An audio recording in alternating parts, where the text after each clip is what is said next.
Et bonjour tout le monde, c'est XS, j'espère que vous allez bien. Mais je devrais plutôt dire bonjour à la Magic Community FR.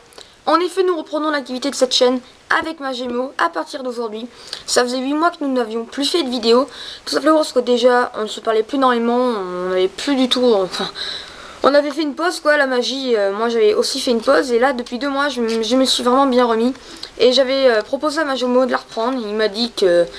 c'était ok, et donc nous allons vous représenter des nouvelles vidéos qui vont être bien sûr comme avant, des fioritures, des explications, des toutes sortes, des tours. Pour l'instant on va en faire sûrement un peu, j'attends que Magemo soit aussi dispo. Et donc aujourd'hui je reprends l'activité de cette chaîne en premier avec l'explication d'une fausse coupe. Tout d'abord, comme l'avait dit Magemo dans les explications de Magemo 3 ou 2, les cartes, on me le demande souvent sur ma chaîne principale aussi puisqu'on sait que je fais de la magie. Quelle carte il faut prendre? Sincèrement, il n'y a qu'une bonne marque qui est bonne, c'est les Bicycle. Je vais vous montrer ça.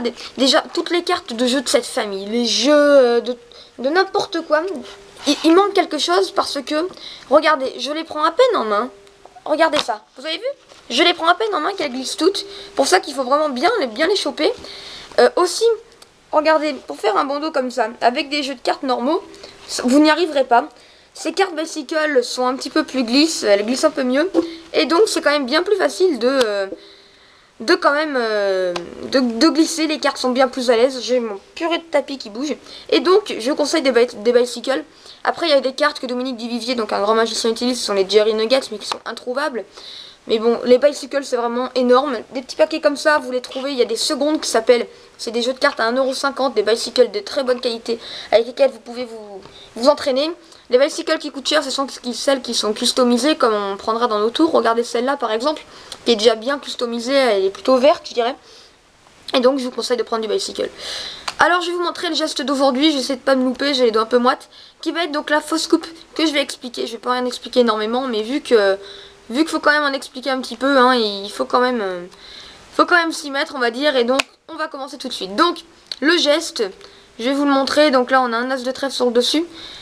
Le geste va déjà commencer en faisant des coupes à l'index, comme Magemo le disait. Donc le geste est celui-ci, la fausse coupe et la carte qu'on va prendre. Donc je suis bourré tout à l'heure.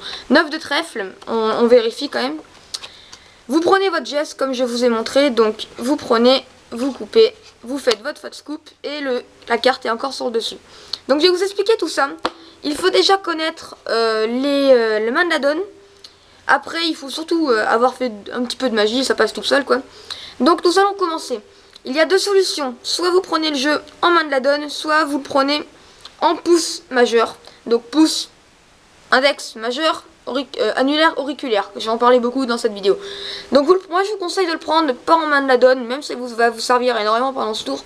Vous le prenez comme ceci, comme je suis actuellement. Vous gardez entre pouce et majeur. Vous le mettez comme ça, vous devez le tenir exactement comme je suis. Vous faites une coupe à l'index que vous récupérez en main de la donne, comme ceci. Et après, quand vous êtes ici, ce que vous faites, donc vous êtes en main de la donne, vous allez en même temps que vous faites une nouvelle coupe à l'index, avec l'annulaire, venir choper le paquet ici, celui-là. C'est-à-dire que le pouce tient les 3 paquets, je ne sais pas si vous voyez bien. Le pouce tient les 3 paquets, donc je répète, coupe à l'index, récupérer en main de la donne. Et au moment où vous faites la coupe, au moment où vous êtes ici, donc au moment où vous coupez, vous venez chercher ce paquet là, donc carrément quand vous faites votre coupe là, vous vous posez dessus, vous le tenez comme ça, et là vous faites une autre coupe. À cet endroit là maintenant, vous allez récupérer la coupe au dessus, vous allez récupérer celle du milieu, et vous allez récupérer celle du bas. Ce qui fait donc, je répète une dernière fois, vous faites une coupe à l'index, plutôt au tiers du paquet, voilà vous voyez je fais trop, donc vous récupérez, là vous vous mettez dessus, le pouce tient 2 paquets, maintenant il en tient 3 puisque vous venez de couper le dessus, vous récupérez, et vous récupérez, et après vous égalisez. Ce qui peut vous permettre donc de faire une magnifique manipulation en tour. Par exemple là nous avons le joker sur le dessus, vous le faites à vitesse normale, ce qui donne à peu près ceci comme je fais actuellement, et ça vous fait quand même encore le joker sur le dessus. Donc j'espère que cette technique numéro 2 vous aura bien plu. Je vous reparlerai des cartes avec Magemo bientôt, à peu près avec toutes les cartes que nous utiliserons. Demain je vous présenterai un nouveau tour de magie, un tour cette fois-ci, et non pas une technique. J'espère quand même que je vous aurai bien aidé sur cette fausse coupe. Si vous avez des questions, n'hésitez pas à les poser dans la description, je vous répondrai le plus rapidement possible. je vous laisse, moi c'est parti, à la prochaine, salut tout le monde, c'était XS. Ciao, bye bye.